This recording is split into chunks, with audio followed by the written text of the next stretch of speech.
அஸ்ஸலாமு அலைக்கும். இஸ்லாத்தின் கடமைகளில் தொழுகைக்கு அடுத்த நிலையில் நோன்பு அமைந்துள்ளது.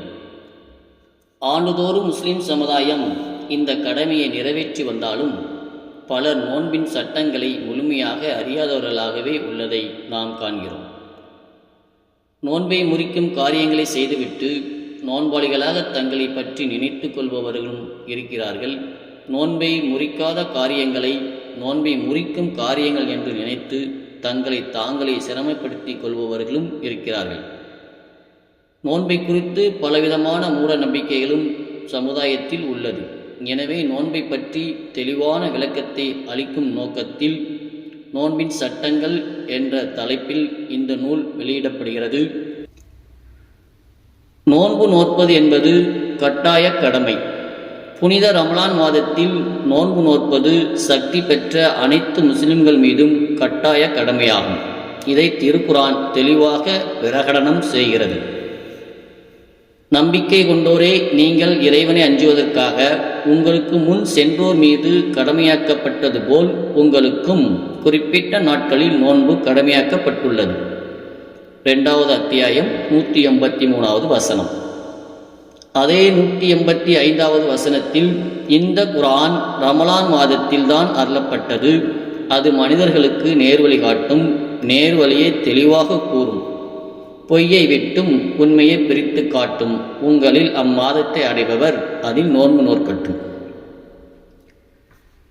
நபிகள் நாயகம் ஸல்லல்லாஹு அலைஹி வஸல்லம் அவர்களது சமுதாயத்தின் மீது மட்டுமில்லாமல் அவர்களுக்கு முன்னாடி வாழ்ந்த சமுதாயங்களுக்கும் நோன்பு கடமையாக்கப்பட்டிருந்ததை இதிலிருந்து நாம் தெரிந்து கொள்ளலாம். ரமலான் மாதம் தேர்வு செய்யப்பட்டது ஏன்? நோன்பை கடமையாக்குவதற்கு ஏனைய மாதங்களை விடுத்து ரமலான் மாதத்தை இறைவன் ஏன் தேர்வு செய்ய வேண்டும்? மேற்கண்ட வசனத்தில் இந்த கேள்விக்கு இறைவன் விடையளிக்கிறான். மனித சமுதாயத்தின் கலங்கரை விளக்கமாக திகழும் திருக்குர்ஆன் இந்த மாதத்தில் அருளப்பட்டதால் இந்த மாதம் ஏனைய மாதங்களை விட உயர்ந்து நிற்கிறது. எனவேதான் இம்மாதம் தேர்வு செய்யப்பட்டது என்று இறைவன் சுட்டிக்காட்டுகிறான். இதிலிருந்து திருக்குர்ஆனின் மகத்துவமும் நமக்கு தெரிய வருகிறது. நோன்பு நோற்பதுடன் நமது கடமை முடிந்து விடுகிறது என்று நினைக்காமல் திருக்குர்ஆனுடன் நமது தொடர்பை அதிகமாக்கி கொள்ள வேண்டும். குறிப்பாக புனித ரமலான் மாதத்தில் திருக்குர்ஆனை விளங்குவதற்கு அதிகம் முயற்சிகள் மேற்கொள்ள வேண்டும். நோன்பின் நோக்கம், எதற்காக நோன்பு நோற்க வேண்டும்? இந்த கேள்விக்கு பலர் பலவிதமாக விடையளிக்கிறார்கள். பசியின் கொடுமையை பணம் படைத்தவர்கள் உணர வேண்டும் என்பதற்காகத்தான் நோன்பு கடமையாக்கப்பட்டது என்று சிலர், பசியை உணர்வதுதான் காரணம் என்று அல்லாஹும் கூறவில்லை, அவனது தூதரும் கூறவில்லை. இது இவர்களின் கற்பனையை தவிர வேறில்லை.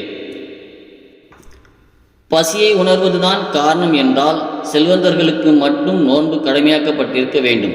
அன்றாடம் பசியிலேயே உழல்பவனுக்கு நோன்பு கடமை இல்லை என்று அறிவிக்கப்பட்டிருக்க வேண்டும். மேலும் பணக்காரர்கள் கூட நோன்பு நோற்காமலேயே பசியின் கொடுமையை உணர்ந்துதான் இருக்கிறார்கள்.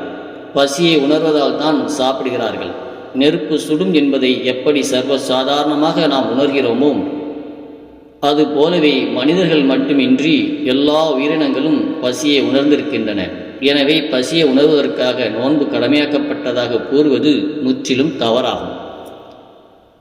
உடல் ஆரோக்கியம் பெறப்படுவதுதான் நோன்பின் நோக்கம் என்று சிலர் கூறுகின்றனர்.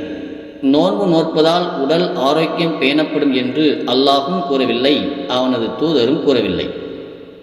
உடல் ஆரோக்கியம் இதனால் ஏற்படும் என்பது காரணம் என்றால் நோயாளிகள் வேறு நாட்களில் நோன்பு நோற்றுக்கொள்ளுங்கள் என்று இறைவன் கூறுவானா? நோயாளிகளுக்குத்தானே ஆரோக்கியம் அவசியம் தேவை. நோன்பே ஒரு மருந்து என்று இருக்குமானால் நோயாளிகளுக்கு நோன்பிலிருந்து விலக்கு அளிப்பதில் எந்த நியாயமும் இல்லை. எனவே நோன்பு நோற்பதற்கு இதை காரணமாக கூறுவதும் தவறாகும். சில மனிதர்களுக்கு இதனால் ஆரோக்கியம் ஏற்படலாம். அல்சர் போன்ற நோய் ஏற்பட்டவர்களுக்கு இதனால் நோய் அதிகரிக்கவும் செய்யலாம். எனவே இறைவன் திருப்திய நாடி நிறைவேற்றப்படும் ஒரு வணக்கத்திற்கு இது போன்ற அற்பமான காரணங்களை கூறி நோன்பை பாழாக்கி விடக்கூடாது. நோன்பு கடமையாக்கப்பட்டதுக்குரிய காரணத்தை அல்லாஹ்வே மிக தெளிவாக கூறிவிட்டான். அந்த காரணம் தவிர வேறு எந்த காரணத்துக்காகவும் நோன்பு கடமையாக்கப்படவில்லை. மேலே நாம் எடுத்துக்காட்டியுள்ள வசனத்தில் நீங்கள் இறைவனை அஞ்சுவதற்காக நோன்பு கடமையாக்கப்பட்டது என்று இறைவன் குறிப்பிடுகிறான். நோன்பு நோற்பதால் இரையச்சம் ஏற்படும், இரையச்சம் ஏற்பட வேண்டும் என்பதுதான் அல்லாஹ் கூறுகின்ற காரணம். நமக்கு சொந்தமான உணவை பகல் நேரத்தில் அல்லாஹ் கட்டளையிட்டதால் தவிர்த்து விடுகிறோம். நமது வீட்டில் நாம் தனியாக இருக்கும்போது நமக்கு பசி ஏற்படுகிறது. வீட்டில் உணவு இருக்கிறது, நாம் சாப்பிட்டால் அது யாருக்கும் தெரிய போவதில்லை. ஆனாலும் நாம் சாப்பிடுவதில்லை. நாம் சாப்பிடக்கூடாது என்று அல்லாஹ் கட்டளையிட்டதால் நாம் சாப்பிடுவதில்லை. யாரும் பார்க்காவிட்டாலும் நாம் சாப்பிடுவது அல்லாஹ்வுக்கு தெரியும், அவன் பார்த்து கொண்டிருக்கிறான் என்ற எண்ணம் நமது உள்ளத்தில் ஆழமாக பதிந்திருப்பதால் நாம் அதை சாப்பிடுவதில்லை. யாரும் பார்க்காவிட்டாலும் இறைவன் பார்க்கிறான் என்பதற்காக நமக்கு சொந்தமான உணவை ஒதுக்கக்கூடிய நாம் ரமலான் அல்லாத மாதங்களிலும் அல்லாஹ் நம்மை பார்த்து கொண்டிருக்கிறான் என்று நம்ப வேண்டும். ஹராமான காரியங்களில் ஈடுபட நினைக்கும் போது ஹலாலான பொருட்களையே இறைவனுக்காக நாம் பயந்து ஒதுக்கி வந்ததை நினைத்து பார்க்க வேண்டும்.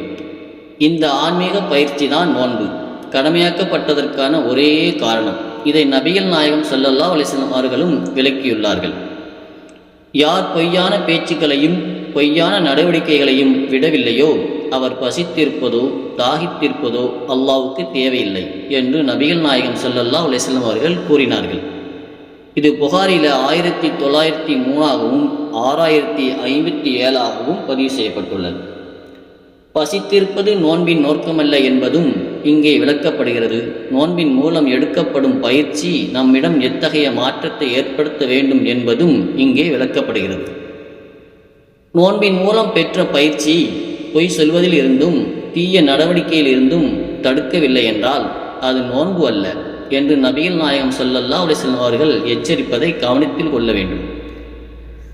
நாம் நோன்பு நோற்றுள்ள நிலையில் நம்முடன் வீண் வம்புக்கு யாரேனும் வந்தால் கூட சரிக்கு சரியாக அவர்களுடன் வம்புக்கு போகக்கூடாது எனவும் நபிகள் நாயகம் ஸல்லல்லாஹு அலைஹி வஸல்லம் அவர்கள் நமக்கு வலியுறுத்துகிறார்கள். உங்களில் ஒருவர் நோன்பு நோற்றிருக்கும் போது யாரேனும் சண்டைக்கு வந்தால் அல்லது யாரேனும் உங்களை திட்டினால் நான் நோன்பாள் என்று கூறிவிடுங்கள் என்று நபிகள் நாயகம் ஸல்லல்லாஹு அலைஹி வஸல்லம் அவர்கள் கூறியுள்ளார்கள். இது புகாரில 1893 மற்றும் 1903வது ஹதீஸாக இடம்பெறுகிறது. நோன்பு என்பது ஒரு ஆன்மீக பயிற்சி என்பதை இதிலிருந்து அறிந்து கொள்ளலாம். இதுதான் நோன்பின் நோக்கம் என்று உணர்ந்தால்தான் அந்த நோக்கத்தை நாம் அடைய இயலும். 30 நாட்கள் நோன்பு நோற்று பயிற்சி எடுத்தவர்கள் நோன்பு நிறைவு செய்தவுடன் சினிமா கொட்டைகளில் வரிசையில் நிற்கிறார்கள் என்றால் இவர்கள் பட்டினி கிடந்தார்கள் என்று கூறலாமே தவிர நோன்பு நோற்றார்கள் என்று கூற முடியாது. ரமலானுக்கு முன் நாம் எந்த நிலையில் இருந்தோமோ அதே நிலைதான் ரமலானுக்கு பிறகும் நம்மிடம் இருக்கிறது என்றால் நாம் எந்த பயிற்சியும் பெறவில்லை என்பதுதான் இதன் பொருள். எனவே இத்தகைய நிலை ஏற்படாதவாறு நம்மை நாம் பார்த்து கொள்ள வேண்டும். இன்ஷா அல்லாஹ் தொடரும். அஸ்ஸலாமு அலைக்கும் வரஹ்மத்துல்லாஹி தஆலா வபரகாத்துஹு.